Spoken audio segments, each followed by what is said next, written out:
My name is Anne Cooper. I'm a coffee roasting consultant, trainer and roaster based in Melbourne, Australia.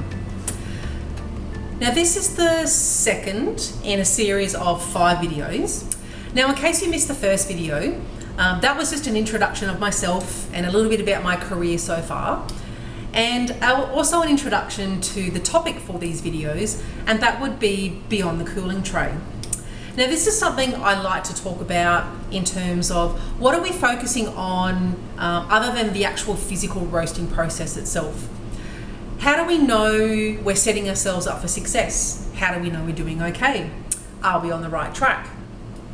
So some of the, probably one of the biggest questions I get asked with my consulting and training, and because I have such extensive exposure to a wide range of roasting machines, a lot of roasters will ask me, what is the best machine to buy? So the focus for this video will be knowing your machine.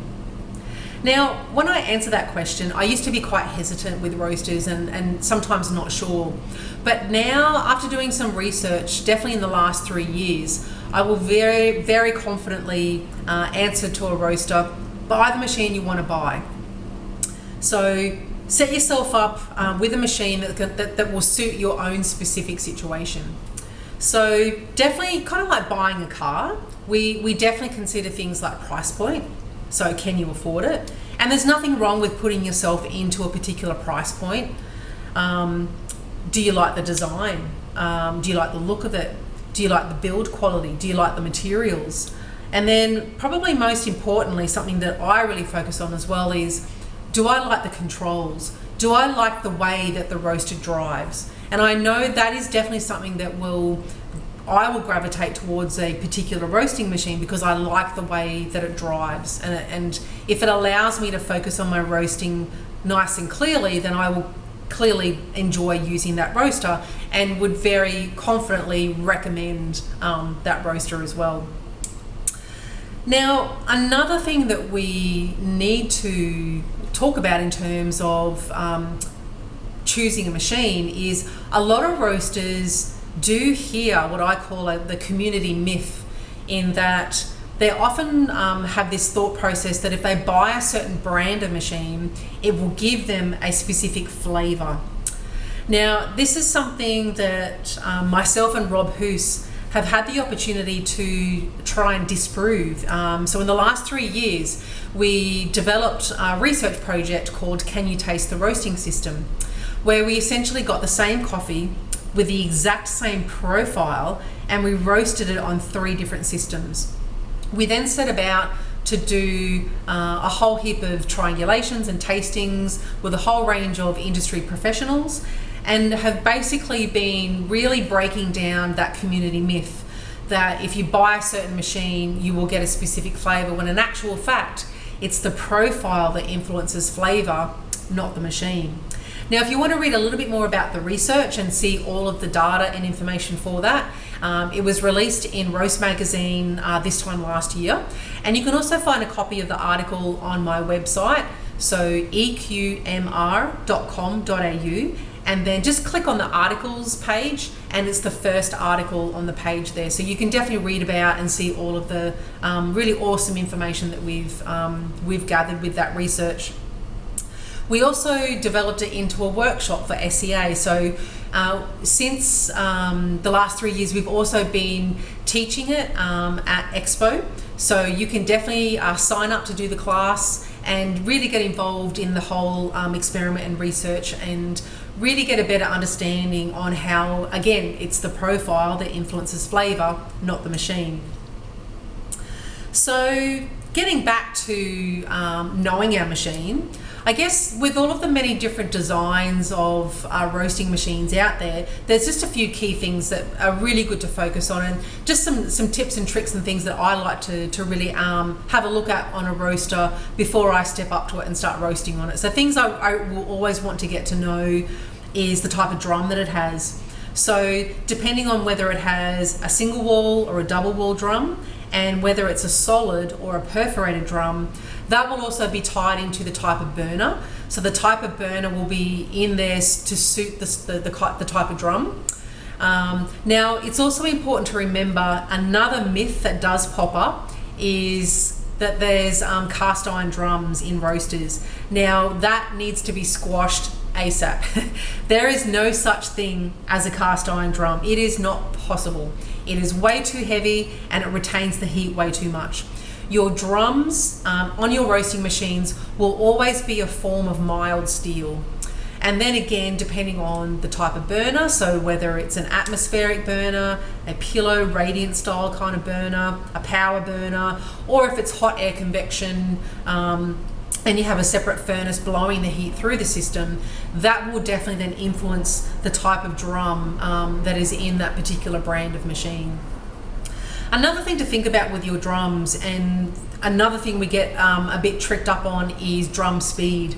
It's quite important to remember that the motor driving the drum speed, so there's two readouts that you'll be seeing on your machines. There'll be the hertz, which is the speed at which the motor is operating at, so it can then efficiently be turning your drum at a particular revolutions per minute. So it's always quite important to remember that the hertz will always be lower than the RPM or the revolutions of your drum. Now, it's also a little bit frustrating in that a lot of the research and information out there with recommended drum speeds has often only been based on one brand or design of machine.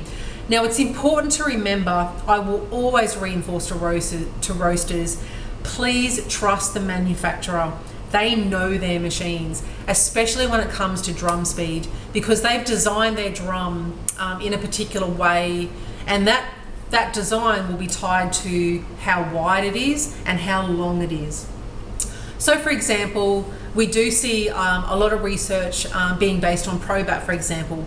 Now, Probat roasters have very wide drums, and they're also generally quite short in comparison to other brands. So that means that their RPM will fall into that 52 to 54 kind of range, because the beans have less distance to travel from the front to the back of the drum. When you start moving into drums or roasting machines that either have a single wall drum, the materials are a little bit thinner and lighter, and also the drums are also more narrow and longer, it makes sense for that RPM to be a lot faster, because in order for the beans to move from the front to the back in a more efficient manner, or potentially at a similar rate to a wider drum, the RPM does need to be a lot faster. So those drums will be rated anywhere between 60 to 66 RPM. It is perfectly normal for those roasting machines to be spinning that fast. Then you do come across machines with their own unique design in terms of, for example, Diedrich, where they have a single wall drum, they've got their beautiful pillow radiant style burners, but that also then means that the drum will be spinning at a much different revolution rate as well, based on the design of the way that the burners work in that machine as well, and the airflow. So those drums do tend to spin anywhere between 40 to 45 RPM. I do believe they can go below 40 if required or needed. So if you're a Diedrich owner and you're reading information about a Probat, you are going to get yourself into all sorts of trouble if you're trying to force that roaster to spin at an unnecessary RPM that doesn't suit the design of the drum and the roaster. So please definitely trust the manufacturers and the design and the way that they've set up the revolutions for their drums.